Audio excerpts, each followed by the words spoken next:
Hi, this is Crystal Redondo here to discuss the three-world presentation, first the literary, the historical, and the contemporary.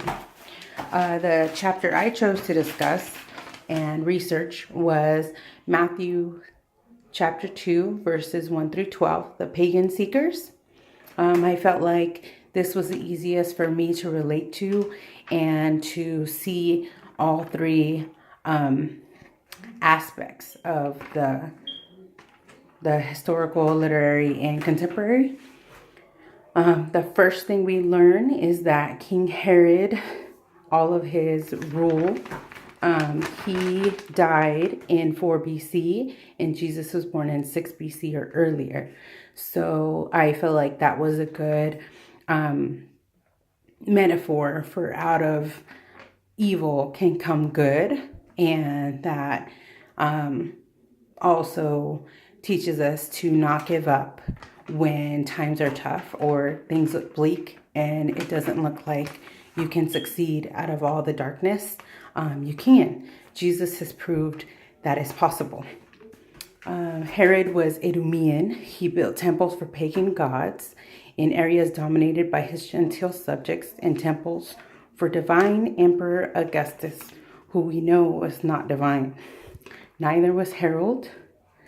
Harold made many mistakes, and I felt like because he made mistakes after mistakes that he became even more threatened by this talk of the Messiah, and the Jewish people, firmly believed that the Son of God was coming, and he didn't know how to respond and react. And then we see this bigger evil come forth. There was this killing spree.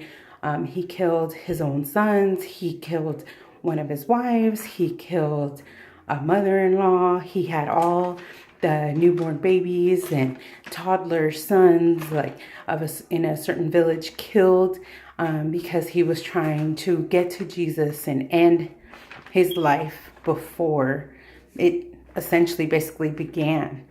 And then we come across the Magi, the wise men, who were in fact not three wise men.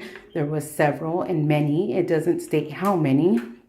But they came along and they were Persian astrologers and dream interpreters. They served the king of Persia. Some were respected and some were not. They were also referred to as Daniel's enemies in the Greek translations of the Old Testament. God's love often reaches out to people we do not trust.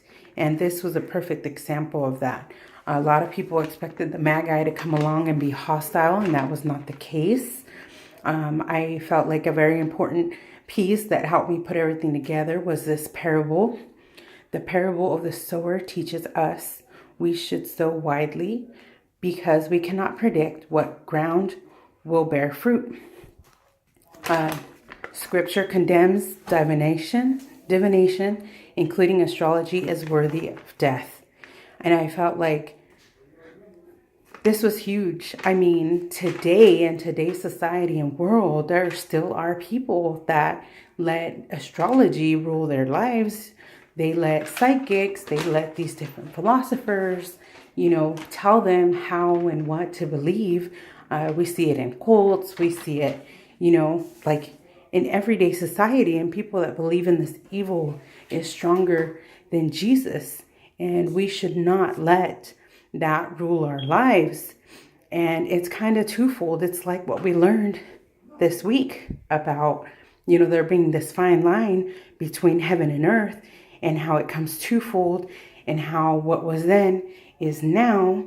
I felt like this chapter was a perfect example. It seems like what was going on back then during the time of Herod is still what's going on today, now in today's society. So we can still relate to everything in the Bible.